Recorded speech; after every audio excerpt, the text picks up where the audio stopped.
Hello बच्चों, मैं हूं हर्षित, आपका अपना हिंदी अध्यापक। संत माइकल इंटरनेशनल स्कूल के ऑनलाइन क्लासेस में आप सभी प्यारे बच्चों का स्वागत करता हूं। मेरे प्यारे बच्चों, कैसे हैं आप सभी? आशा करता हूं कि आप सभी स्वस्थ होंगे और अपने अपने घरों में होंगे। आशा करता हूं कि आपकी पढ़ाई भी बहुत अच्छे तरीके से चल रही होगी और रोजाना आप अपना गृह कार्य ससमय पूरा कर रहे होंगे। तो बच्चों, ऐसे ही मन लगाकर पढ़ाई करते रहिए। मेरे प्यारे बच्चों, आज हम लोग पढ़ेंगे कक्षा 7 की हिंदी व्याकरण। तो ये आपके स्क्रीन पे जो दिख रहा होगा, ये है आपका हिंदी व्याकरण की पुस्तक मनिका। नेक्स्ट पेज पे चलते हैं। ये आपकी है विषय सूची।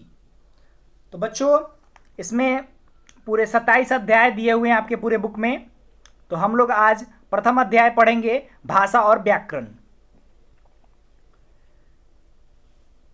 चलिए बच्चों, निकाल लीजिए भाषा और व्याकरण, जो पेज नंबर 5 पे है।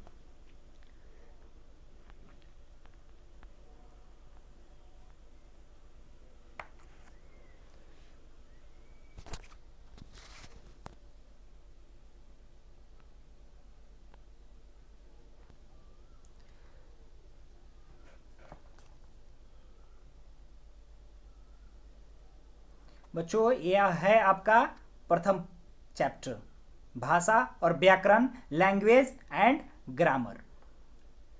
चलिए बच्चों, शुरू करते हैं।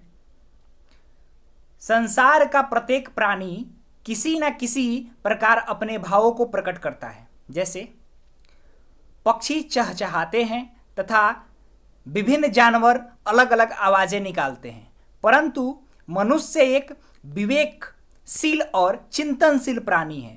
अपने भावों और विचारों को व्यक्त करने के लिए उसने अपेक्षाकृत परिष्कृत रूप अपनाया। उसने सनय सनय भाषा का आविष्कार किया। तो सनय सनय मतलब यहां धीरे धीरे होगा, ठीक है।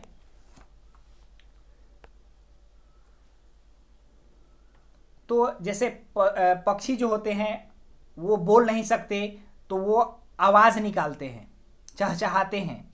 जानवर भी अलग अलग तरीके की आवाज निकालते हैं।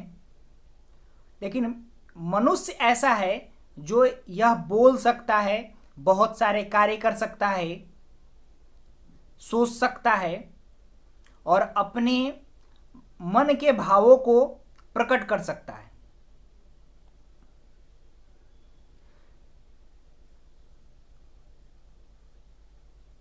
भाषा शब्द भास धातु से बना है, जिसका अर्थ है बोलना।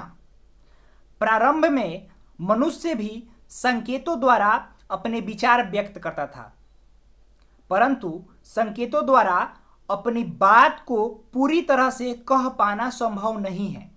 इसी कारण उसने अपने मुख से निकली ध्वनियों को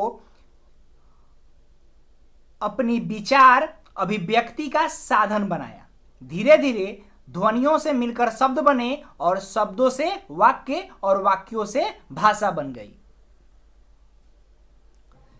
प्रारंभ में भाषा का मौखिक रूप अस्तित्व में आया, किंतु जब अपने विचारों को संचित रखने की आवश्यकता महसूस हुई तो भाषा के लिखित रूप का विकास हुआ। यहां पे चित्र दिखाए गए हैं, इसको आप देखिए। इसमें एक बच्चा कहता है, अरे राहुल, तुमने कितना सुंदर चित्र बनाया है। तो दूसरा बच्चा क्या कहता है, देव, क्या सच में यह सुंदर है? हां, यह सच में बहुत सुंदर है। ऊपर बने चित्र में राहुल और देव बोलकर और सुनकर एक दूसरे के विचार जान रहे हैं। यह भाषा का मौखिक रूप है। दूसरे चित्र में मां किताब पढ़कर किताब में लिखी बातों को जान रही है। यह भाषा का लिखित रूप है। अतः स्पष्ट है, भाषा वह साधन है जिसके द्वारा व्यक्ति अपने भावों और विचारों को बोलकर अथवा लिखकर व्यक्त करता है तथा दूसरे के भावों और विचारों को सुनकर अथवा पढ़कर समझता है।